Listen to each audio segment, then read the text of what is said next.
Now, this is Clark Kent from the Predatory Lending Network, out with this news that BlackRock chief Larry Fink urges CEOs to stop being so nice to investors and sends a letter to CEOs urging them to think more long term. What do you think of this, sir?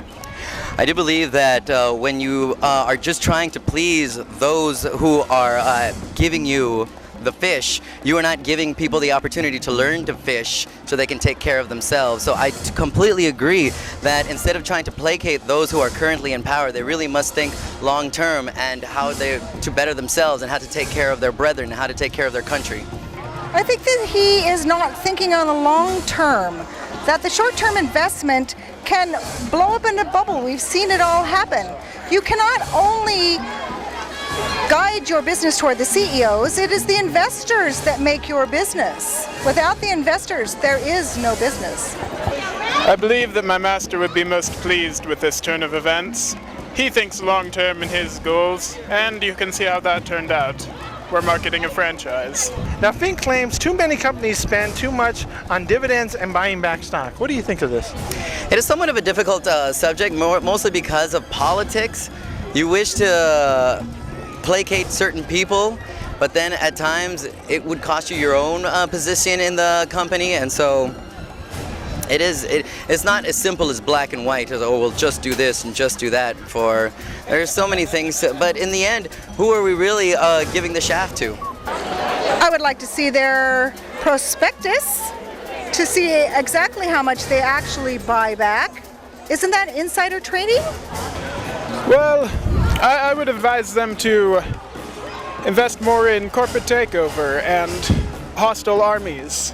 That would be my plan. Again, I can only advise with what my master tells me, but following his business strategy has turned out well for all involved.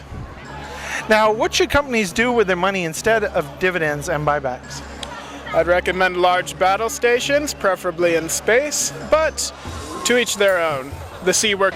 I believe that they should invest it in the community. For once they start putting their money into the community can thrive and grow, and their economy will also grow. So it isn't just about what's going to put more money into my pouch, but what's going to give more money to everyone involved.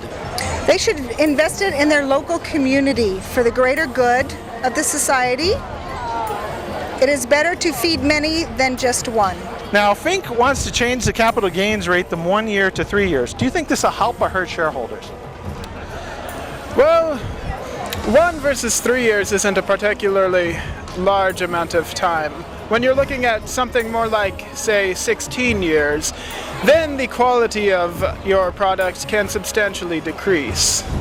If they change it from 1 year to 3 years, I believe that will hurt people in the long run, for there is not enough time for change if things are not going well. And I do believe that people need that opportunity to be able to say that we do not like the way this works, and they should not be waiting 3 years for that opportunity. I think a 3-year investment is a much better deal for shareholders than a 1-year investment for capital gains. Is there any last minute things you'd like to say? I have lived on many planes of existence, and this of the Renaissance era is one of my favorites, though I have seemed to leaped into the steampunk era, and I like it so. It is a place I willingly will waste my time in it. Yes. That is all. Trust the empire. So in closing, this is Clark Kent from the Predatory Lending Network saying live long and prosper. And I am Luscious Sweetmeat at your service.